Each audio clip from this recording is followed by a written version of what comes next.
Luini Consensus and the Sirte Declaration, milestones that establish the common African position on Security Council reform, alongside the 80th anniversary of the United Nations, we are called to reflect on our long and determined journey towards a just, democratic, representative, and effective international order. I urge us to move forward with clarity and purpose on three urgent priorities. Number one, we must amplify Africa's voice in every forum, carrying this agenda into bilateral, regional, multilateral engagements so that Africa's message can resonate in every space that we find. Secondly, as the world questions whether the United Nations remains fit for purpose, and I think there is a very big debate about it, we must insist that Africa's continued exclusion is unacceptable and indefensible. At 80, the UN's credibility will be judged by whether it finally recognizes and delivers justice and representation for the 1.4 billion people of the African continent. And third, we must stand united in defending the common African position. To deviate from or dilute it would betray the trust of the very people that elected us. Unity is our greatest strength, and in one voice we must uphold this position with unwavering clarity. Excellencies, Africa carries a disproportionate share of the Security Council's agenda and is among the largest contributors of the UN peacekeeping.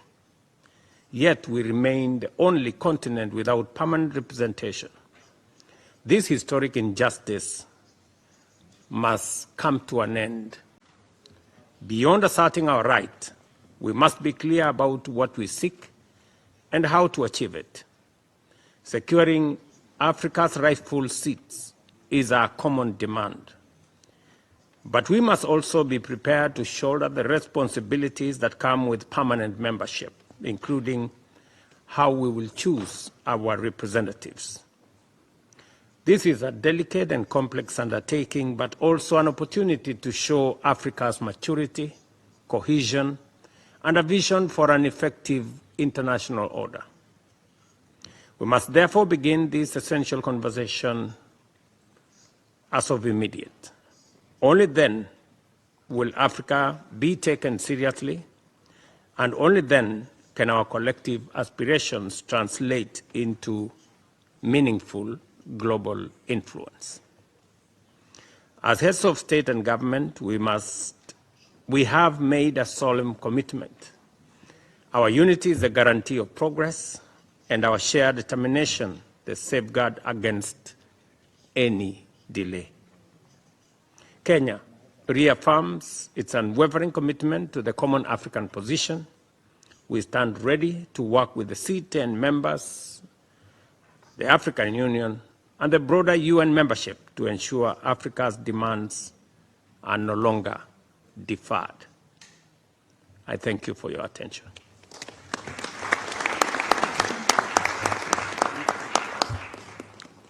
I thank President Ruto for his intervention.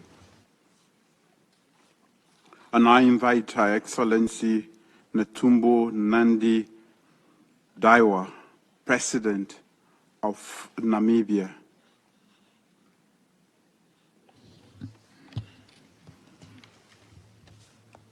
Thank you, Your Excellency Julius Maad Bio, President of the Republic of Sierra Leone and coordinator of the African Union Committee of 10, heads of state and government on the United Nations Security Council reform, Your Excellency Joel Manuel Laurencio, President of the Republic of Angola and Chairperson of the African Union, Chairperson of the African Union, Your Excellencies, Heads of States, ladies and gentlemen.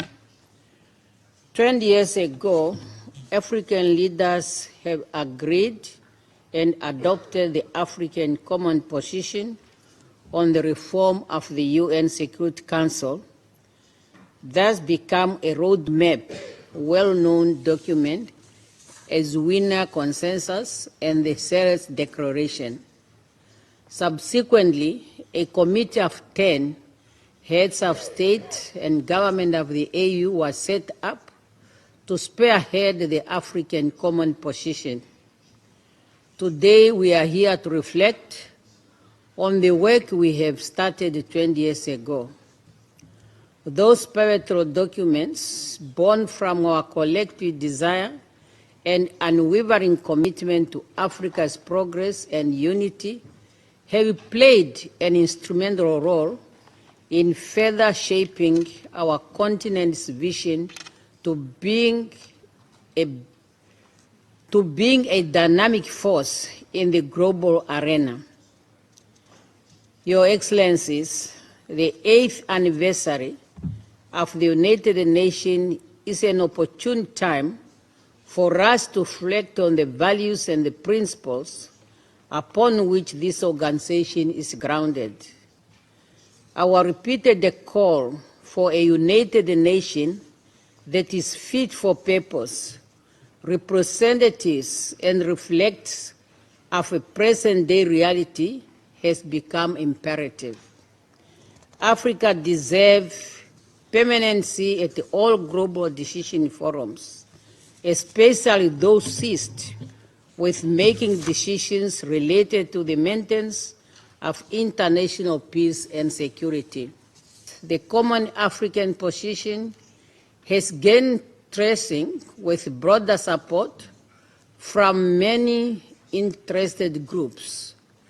This is our reminder that our quest to redress historical injustice and advance equality for a more inclusive and representative Security Council is just and commonly shared. Allow me to acknowledge with gratitude the immense support from all interested groups for the Common Africa Position, which culminated in the recognition of Africa as a priority and a special case in the reform process, as reflected in the outcome document of relevant United Nations process, including the PEC for the future. While the reform process continues, Africa should be proud to have sustained a unified voice within the intergovernmental negotiation since the inception of this process. As we prepare to submit the Africa model on UN reform, we call on the 5 permanent members of the UN Security Council to lend their support to us, to stand on the right side of history, and to ensure justice for future generations. Africa is not asking for handouts. We are demanding our rightful place in a council that is tasked with the maintenance of international peace and security, a matter that greatly concerns us, our children, and our children's children.